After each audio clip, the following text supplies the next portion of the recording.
Good evening from SBC News. The polling stations were due to close around the main islands moments ago, marking the end of 3 days of election voting. However, a shortage of ballot papers at some voting stations has held up polling. Officers there say extra ballot papers have been dispatched from the Electoral Commission headquarters. On Mahe's west coast, delays caused by counting ballot papers meant voting got off to a slow start in Grantos. SBC's Patrick Muirhead has been following the day's events there and in its neighbouring districts, Port-Glo and Oswallo. Long before sunrise on election day, voters were queuing up in Grandos Mahe, but a delay caused by counting ballot papers meant polling started 35 minutes late.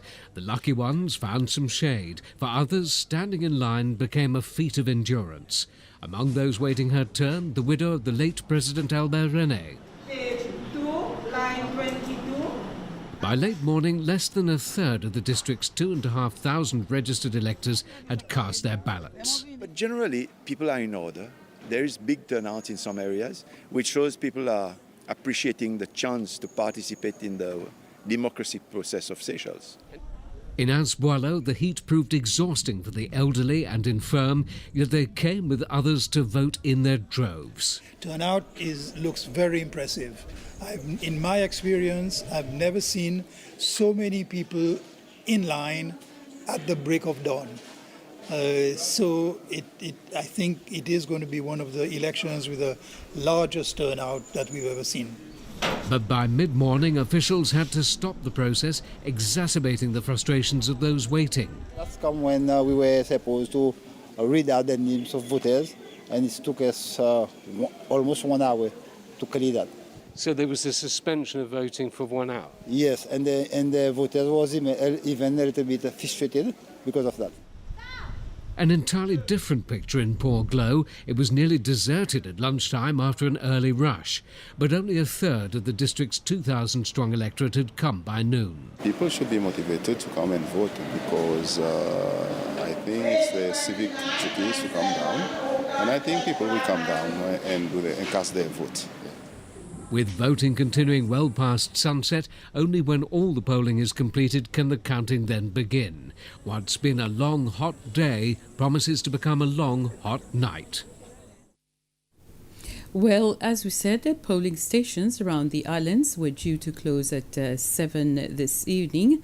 Let's join Patrick Muirhead, who's live tonight in Grantos. Well, night has now fallen across these islands, Gail, on this extraordinary day, and the polling stations should now have closed. The last trickle of a few remaining voters have just gone inside here at Grandos Mahe. There have been a few problems at Port-Glo, we've heard in the past hour. They ran out of ballot papers. For 35 minutes, people were unable to vote, but they have resolved that problem, we're told. And also in Oswallo, they had a similar problem there too. So the voting is likely to continue for a little while.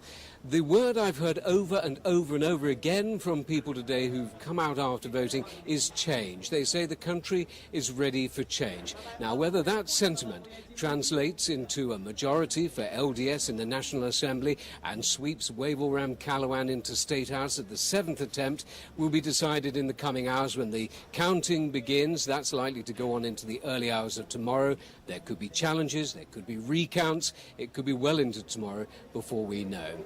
The turnout here in Grandos, in the last few minutes I've been told, about 80%, so that is down somewhat on the elections of 2015 and 2016.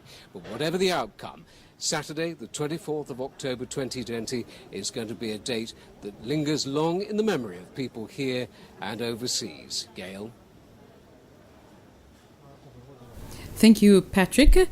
The three candidates vying for the presidency in today's elections toured polling stations across the country. After casting their votes, they spoke briefly to the press.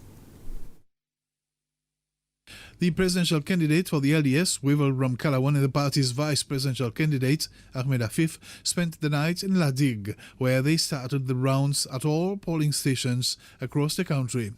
And after casting his ballot at Saint-Louis early today, Mr. Ramkalawan said that from what he'd seen, the whole process seemed to be running smoothly. He added that there was nothing he'd seen at the time that would prevent him from accepting the verdict of the people. Mr. Ramkalawan commended the Electoral Commission for a job well done despite the hiccups on Thursday at special polling stations. Mr. Danny Ford, the presidential candidate for United Seychelles, cast his ballot early this morning at the Beauvallon School.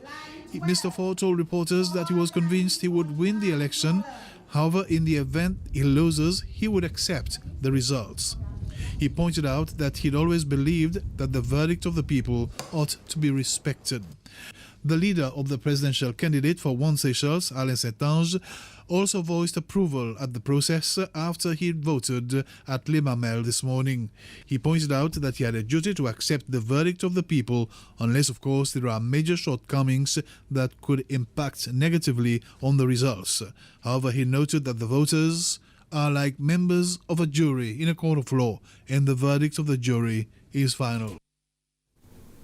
And the Ladig voting station is still short of ballot papers, even if a boat and a helicopter were chartered to bring in more ballot papers. Extra ballot papers were brought in around 5:30 this afternoon. As we speak, another transport is being mobilized to bring more ballot papers to the island. The station will be closed at 7 p.m. There were around 5 people still waiting for ballot papers inside the premises. And now an update on how voting has unfolded on Pralin. Sharon Meriton-Jean has spent the day there, moving between Grand-Anse and Bécétan. Election on the island of Pralin today has been a very exciting day and a day of many firsts. Firstly, we started around 5:30, very early, and already a large crowd had gathered outside of the gate of Pralin Secondary School.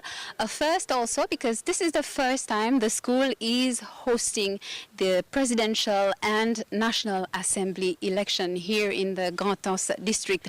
But according to us, the place was spacious enough to allow for 3 very long queues and 3 classes to be available to the voters.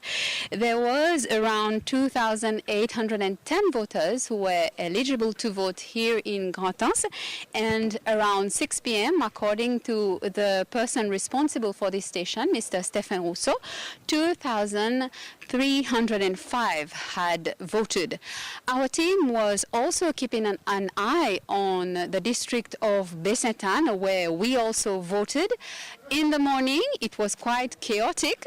There was a very long queue and a lot of discontentment amongst the voters. But around midday, we were very pleased to see that Mrs. Lagrenade, Mrs. Luciana Lagrenade, the person responsible for the station, had put everything under control. And around 6 p.m., 2,600 voters had already voted out of the 3,400 voters. As I've told you, Bécétan is one of the largest districts in the country. In the last presidential election here on the island, both districts were really contested. We have both candidates from Grand-Anse, Mr. Weval Woodcock, who was the winner.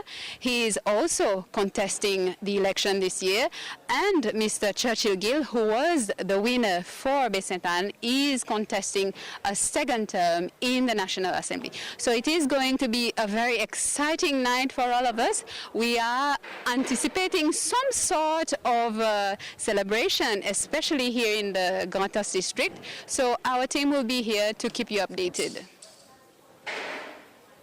Thank you, Sharon. On the international front, as the second wave of the coronavirus sweeps across many countries, the World Health Organization has said that the Northern Hemisphere is at a critical stage. It has urged governments to take adequate actions to put the pandemic under control. Infections right across the Northern Hemisphere has prompted the World Health Organization, WHO, to express alarm. It said the Northern Hemisphere was at a very critical moment. In the United States alone, there were 83,000 new cases on Friday. And the U.S. Surgeon General said hospital admission numbers are alarmingly high, but he noted that mortality rates are falling and thus due to better patient care. And the number of people who've died in the United States after contracting coronavirus has also steadily increased during the last 6 days, but is still significantly below the peak of over 2,000 daily deaths reported in April. The alarming figure comes as pharma giants AstraZeneca and Johnson & Johnson resume U.S. vaccine trials after approval from regulators. Meanwhile, in a rather pessimistic tone, the French President Emmanuel Macron has predicted that the coronavirus may still be around in Europe until after next summer. And with this, we end the news. We shall keep you updated with the latest developments in the Creole News at 8 p.m. Have a very pleasant evening. Good evening.